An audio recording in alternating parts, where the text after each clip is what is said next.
Guy came to my IG page and called me a C-list actor who ain't S-H-I-T. All you do is out of nowhere rate people in movies. They went to my IT page and called me a C-list actor who doesn't shit. You only rate people in movies. Important news. About 2 minutes ago, David Muir from ABC News brought us a big news story from downtown. Former CEO Clifton Powell has been given his sentence, which is the last one.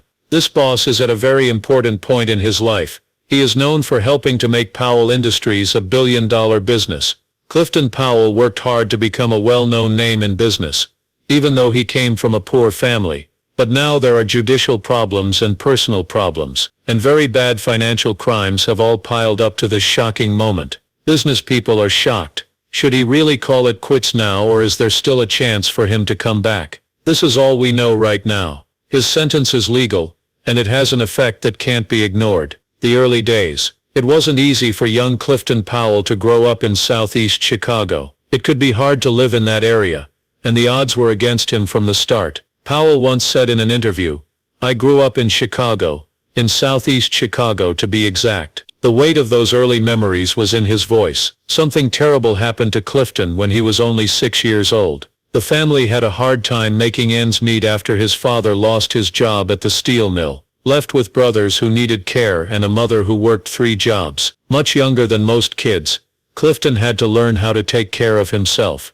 Without the right help, it turned out that a lot of kids from Clifton's neighborhood went down bad roads. He said, "I grew up with a lot of guys who went to jail, did drugs, sold drugs or joined gangs. There was a way for the streets of Southeast Chicago to swallow up young men and leave them with crime records or worse." However, Clifton was lucky. In times of need, some people stepped up and helped him. When I was in high school, Mr. Franklin was my math teacher, and he pretty much took me in. I think he was the first person to tell me I was good with numbers and could do well in life. Powell was thankful for remembering. It's possible that this mentorship changed his life because it gave him a good example when he really needed one. His grandmother was also very important to his parenting. She made sure he kept his mind on school whenever she could. Clifton stayed on a better road thanks to the care his grandmother gave him and his regular trips to the community center. After school every day, I went to that community center. That's the reason I'm here today. I most likely wouldn't be sitting here right now if I didn't have that place to go after school. He said I'd probably be locked up somewhere for real. No one knew that this Chicago kid who was having a hard time would one day be a powerful CEO whose sentence would be the talk of the business world.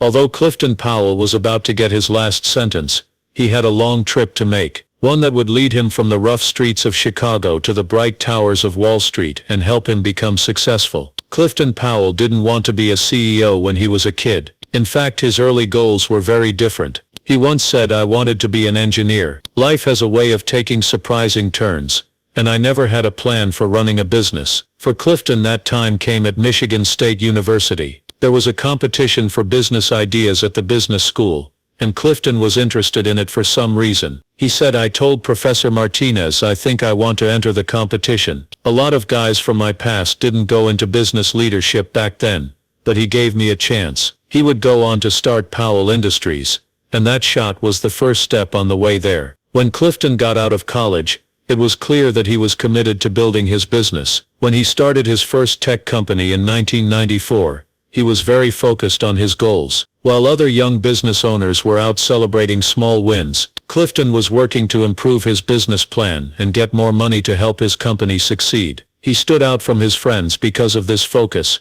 which set him up for future success. Powell once said, "If you knew how many times people came to me and said, 'You should be bigger than you are.'" It was clear that Powell was talented, but the road ahead was full of problems that had nothing to do with his skills. Early on, he had to deal with someone who didn't believe in his goals. He remembered that when he pitched to a venture capital company, the lead investor told him he would never make it. But Clifton didn't let her negative attitude stop him. He followed his drive, telling her, "If this is what you believe in, go for it." He would be glad he was so determined as he started to work in business. In the late 1990s, small jobs and small wins helped him gain experience and become known. Things changed though in 2008. That year, Clifton got a big government deal, that let the world see how innovative his company's technology was. His performance was so great that it made Wall Street pay a lot of attention to him. As Clifton's fame began to grow, few people could have imagined the problems that would come up. These problems would all lead to a sentence that would change everything, as well as growing fame and hidden problems. As Clifton Powell's career grew, he was cast in more and more important parts. His ability to run Powell Industries showed how flexible he was as a manager. One minute he could motivate workers, and the next he could wow investors. "I build businesses that add value over time," he reportedly said in one of his speeches. "It's not about quick profits, it's about sustainable growth." Many business students can still quote this line today. His strong presence made everyone remember him in any place he went into. But being famous doesn't always make things as fun as they look. There were more challenges and temptations for Clifton as his fame grew. He once said that when you're famous, there's a lot of pressure. People need your cash, time and care. Some people want to be your friend, but they need something from you. It was hard for Clifton's personal life to live this way. Kate, his wife of more than 15 years, was his wife, an unusual thing in the world of high-level business. But that relationship couldn't handle the stress of being successful. He said, "I stayed away from my kids too much, didn't take time to care for them emotionally enough, and gave in to the temptations of success, luxury, status symbols and bad choices." Clifton was very upset when his marriage ended. "I was in the worst shape of my life when my marriage ended. I lost everything that truly mattered in a tough divorce," he revealed. His life had spiraled out of control in ways that business associates couldn't see from the outside. "I made increasingly risky business decisions, leveraging the company heavily. I had the trappings of success, a fast lifestyle and no balance," he confessed. Perhaps most painful for Clifton was the realization that he hadn't been there for his children as much as he should have. "I realized I wasn't there for my kids like I should have been. Sure, I worked hard to provide for my family, but I could have done better. I could have been gone 50% of the time, but not 80%. He reflected, regret evident in his voice. Through it all, Clifton kept working, taking on bigger challenges, and building his reputation as a talented business leader. But behind the scenes, struggles were mounting. Struggles that would eventually lead to the sentence that would change everything.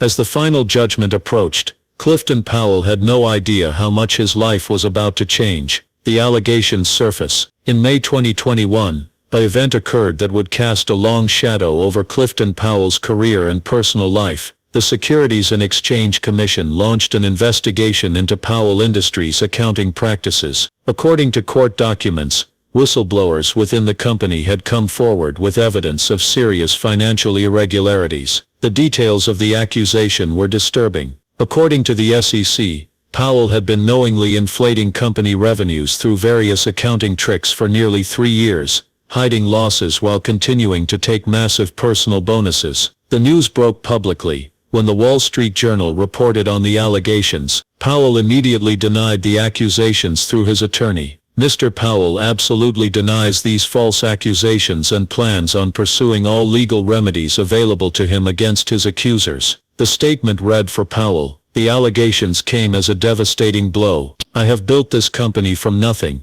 I would never intentionally mislead investors," he stated emphatically. When discussing the accusation, "It's been the worst time in my life. Somebody accused me of betraying everything I've worked for." The emotional toll of the allegations was immense. "It's been the most emotional ordeal I've ever been through since my mother died," Powell shared, his voice breaking with emotion. "A lot of business contacts have gone away because of it. My name is pretty much ruined now." As word of the accusations spread, Powell found himself in a fight not only in court, but also for his job and reputation. He said that some funders just pulled out. "I worked on a deal that I can't remember the name of. It made me think it would bring in around $7 to $8 million.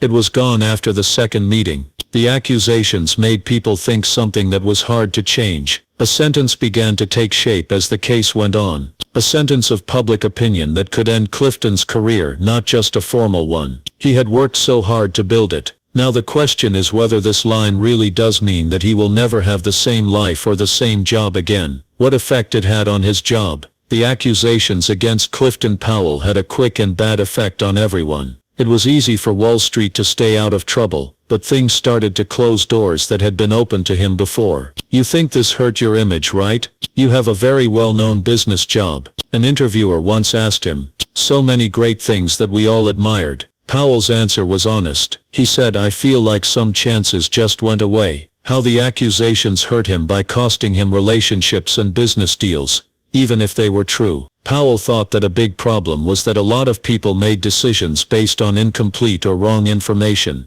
He said, "People are reading headlines on some sites, and I can't name those sites because I might have to deal with them legally. It was written as if I were already guilty." This feeling of guilt, even though Powell hadn't been found guilty, made his job less appealing. Relationships in business dried up, and chances became harder to come by. The boss who had built a billion-dollar business was suddenly having a hard time keeping it going. Powell was especially angry about how the accusations were presented and understood. He made it clear that what it was really was an SEC probe. Folks must sometimes really look into things. But even with these explanations, Powell's career was hurt a lot. Because of the accusations, he was basically sent into professional exile, and he had to face the fact that he might not be able to continue being a recognized business leader. The story wasn't over yet though. As the case went on, new information came out that changed the story that had been told about how Clifton Powell fought back against charges. 3 years after the accusations were first made,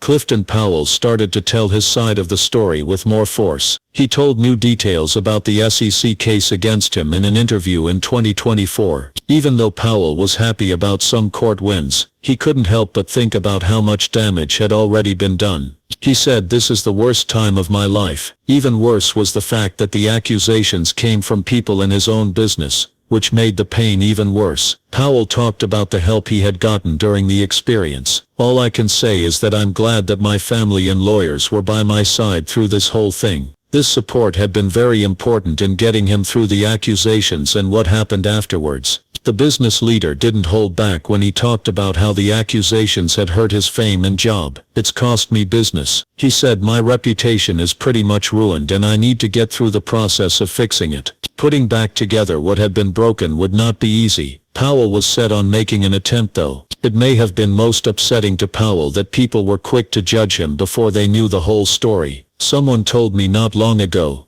I don't trust Clifton Powell. Everyone he works with is a fraud. But this guy has never met me, doesn't know me, and clearly hasn't done his research," Powell said, pointing out the difference between how people think things are and how they really are. Powell also talked about how people got the wrong idea about who he was based on the business decisions he made. "People often judge me based on how I act in public." He explained that they didn't understand how hard it is to run a business these days. People who didn't know the business leader well had uncomfortable, and sometimes dangerous interactions with people who couldn't separate him from the accusations against him. Powell refused to give up, even though things were hard. He thought he was fighting not only for his own honor but also against a system that judges people too quickly, and without all the facts. Even though he kept fighting, the question stayed. Would the last line of this part of his life really mean giving up the job he had worked so hard to build? Or would there be a way to make things right? Could I be interested in the person instead of the gender? It was true that I could feel interested in a man. The music business is in shock after hearing that legendary music executive Clive Davis, who helped launch the careers of Whitney Houston, Alicia Keys and many other stars,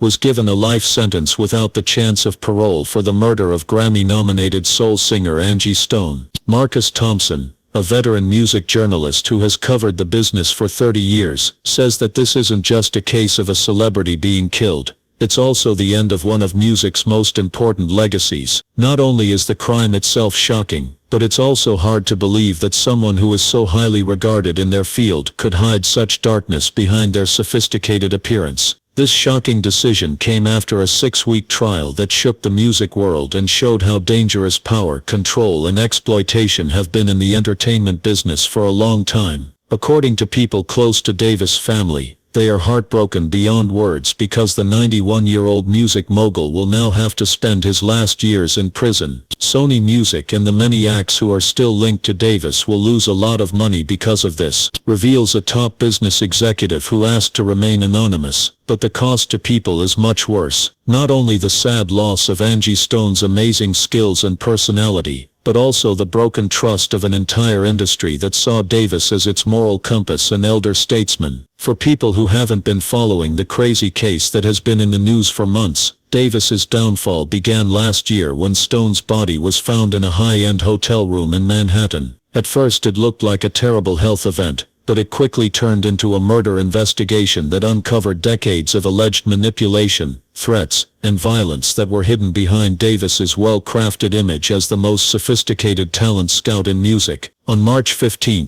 2018, housekeepers at the Four Seasons Hotel in Manhattan found something very bad. This was the start of the case. There was no one in Angie Stone's room when she was found. She was nominated for 3 Grammys, and had hits like Wish I Didn't Miss You and Work with D'Angelo. At first reports said Stone might have had a heart attack or stroke because she had had health problems in the past, including a well-known fight with diabetes. Detective Sarah Johnson of the NYPD said that the first responders didn't instantly think there was foul play. It was known that Miss Stone had a medical background, and there were no clear signs of violence. Only during the routine check did the medical examiner notice small patterns of bruises that didn't fit with a natural death or medical emergency. According to the autopsy, Stone died of asphyxiation. There was proof that she had been suffocated with a pillow while she was sleeping. The hotel's security cameras only caught one person in Stone's room the night she died. Clive Davis, who got there at 11:42 p.m. and left around 1:15 a.m., looking calm but moving with an odd amount of speed.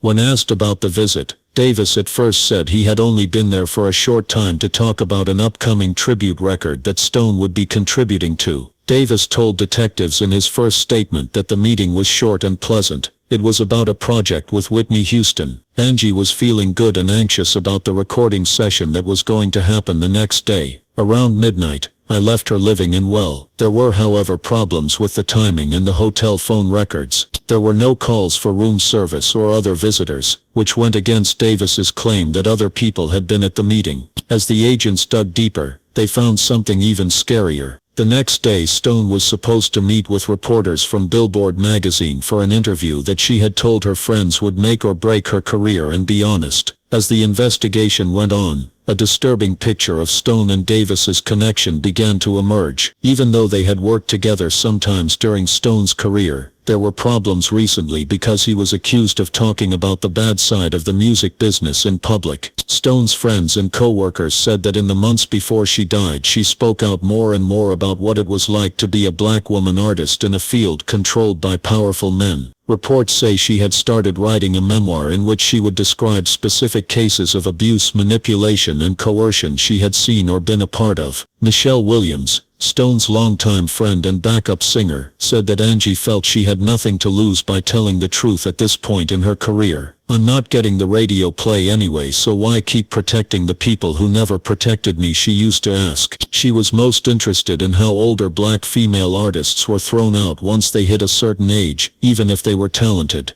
Several witnesses say that Stone had specifically talked about Davis in private talks, implying that she knew things that could change the way people think about the history of modern R&B and soul music as a whole. Stone's manager said in court that she had been gathering evidence, such as emails, recordings, and witness accounts to back up the claims she was going to make. "She told me she had proof that put Davis in the middle of a plot involving several important people in the business," what the manager said. She said it wasn't just about her own experiences but about how a system had put many artists, especially women of color, down and used them for decades. The prosecutors showed proof that Davis knew what Stone was planning about 2 weeks before she died, when she sent him an email asking to meet to talk about some historical facts before they were made public. Phone records showed that Davis had called Stone several times in the days before she died. The last call, which lasted more than an hour and happened just one day before the fatal hotel meeting, was the longest one. Investigators carefully gathered physical evidence that turned the case from a case of suspicion to one that had to be believed.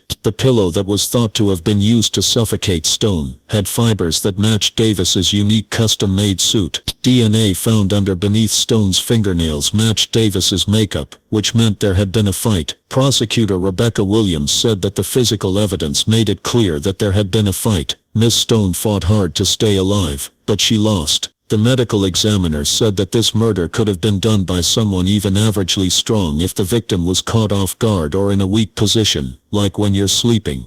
The most damning evidence was a voice memo found on Stone's phone that was reportedly recorded in secret during her last meeting with Davis. The part of the recording that was played in court showed a talk about Stone's planned revelations that got more and more heated. Davis was heard on the recording telling the person, "You have no idea what you're doing. You're not just talking about me. You're talking about taking down a system that has made a lot of rich and important people. Are you sure they'll let you do that? Are you sure you'll get a job? Are you sure that people will believe you?" Stone replied in a calm but strong voice, "I'm no longer asking for permission, Clive. I've been asking for permission for 30 years. At this point I have nothing to lose because I have the proof and the witnesses, not a form of blackmail. I don't need money. While I'm still alive, I want the truth to be told." Davis was heard saying, "This conversation needs to continue in person," and then the recording cut off suddenly. "I'll come to you tonight." Phone records confirmed he called for his driver shortly afterward and directed him to the Four Seasons. As evidence against Davis mounted, the music industry found itself in an unprecedented position. The man who had been its most celebrated executive, who had discovered Whitney Houston, revived Aretha Franklin's career, and shaped popular music for 6 decades, now stood accused of murdering an artist to silence her. Initial reactions from industry figures ranged from stunned disbelief to immediate distancing. Sony Music, where Davis had served as chief creative officer, placed him on immediate leave, and issued a statement expressing shock at the allegations while pledging full cooperation with authorities. Artists whose careers had been built or revitalized by Davis faced particularly difficult decisions. Some, like Alicia Keys and Jennifer Hudson, issued carefully worded statements expressing concern for all involved while avoiding direct comments on Davis's guilt or innocence. Others maintained complete silence, their teams citing the ongoing legal process. However, as more details emerged about Stone's planned revelations, a small but growing number of artists and former executives began coming forward with their own stories about Davis's alleged behavior throughout his career. "There was always a clear understanding," testified one former Sony executive. "Artists who played by Clive's rules were elevated.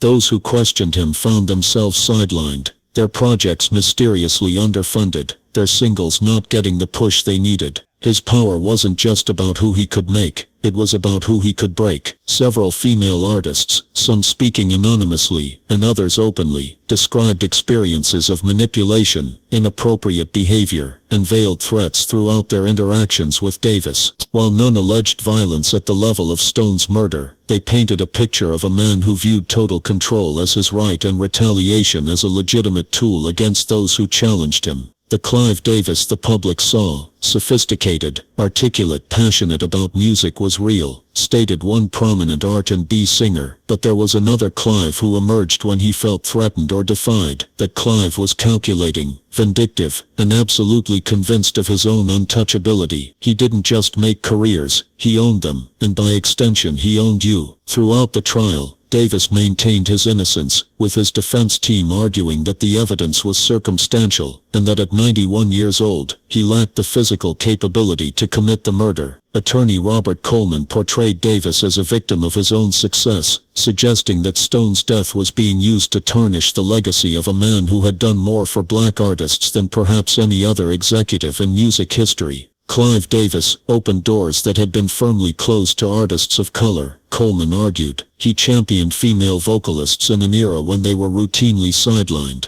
Are we to believe that this same man in his 90s physically overpowered and murdered a woman over half his age? The prosecution's theory isn't just improbable, it's impossible. The defense brought forward medical experts who testified about Davis's physical limitations, including arthritis and reduced strength typical of someone his age. They suggested that the DNA evidence could have been transferred during a handshake or embrace earlier in the evening, and that the voice recording showed only a business disagreement, not murderous intent. Davis himself took the stand, cutting an imposing figure despite his age. Dressed immaculately as always, he spoke with the same articulate precision that had characterized his legendary Grammy party speeches. He expressed deep sadness over Stone's death while categorically denying any involvement. Angie Stone was a remarkable talent, a voice that moved millions, Davis testified. In every way, witnesses said Davis's face changed from confidence to disbelief as the verdict was read. They also said his usually perfect posture fell as the truth of his situation became clear. Deanna Mitchell, a courtroom reporter, said it was like seeing a kingdom fall apart in real life. This man, who had been at the top of entertainment for decades, and had helped shape American society from the background, was suddenly turned into a murderer, who would spend the rest of his life in prison. The sentencing meeting a week later was just as exciting. Diamond Stone, Stone's daughter, gave a powerful victim impact statement about how the murder of her mother had affected her family and the art world as a whole, which had accepted Stone's unique voice. Diamond said, "My mother sang about real love, real pain and real life." Her voice broke because she was so upset. In a field that often prefers fake images to messy facts, she brought honesty to the table. The truth she stood for was what cost her life in the end, but her truth has won out even in death. In the end, no amount of money, power or influence could shut her up. When Davis was given the chance to speak before the sentence was handed down, he stood slowly and leant heavily on the defense table. His speech was short, but he said it with the same calm tone that he had used to introduce many artists at business events. "I stand before you innocent," he said to start, "but I'm also a man nearing the end of his life who is thinking about the work he did finding and supporting voices that changed the world. If this belief is what I leave behind, then so be it. In the end, history will decide what it thinks of my life's work." Judge Eleanor Ramirez didn't seem to care by what Davis said. She gave the harshest term possible because of how badly the crime was done, and because it was a profound betrayal of trust and an abuse of power that strikes at the very heart of artistic expression. He used the most extreme way to shut people up that was possible. "The court says that your actions were planned, deliberate, and meant to keep power at the cost of people's lives."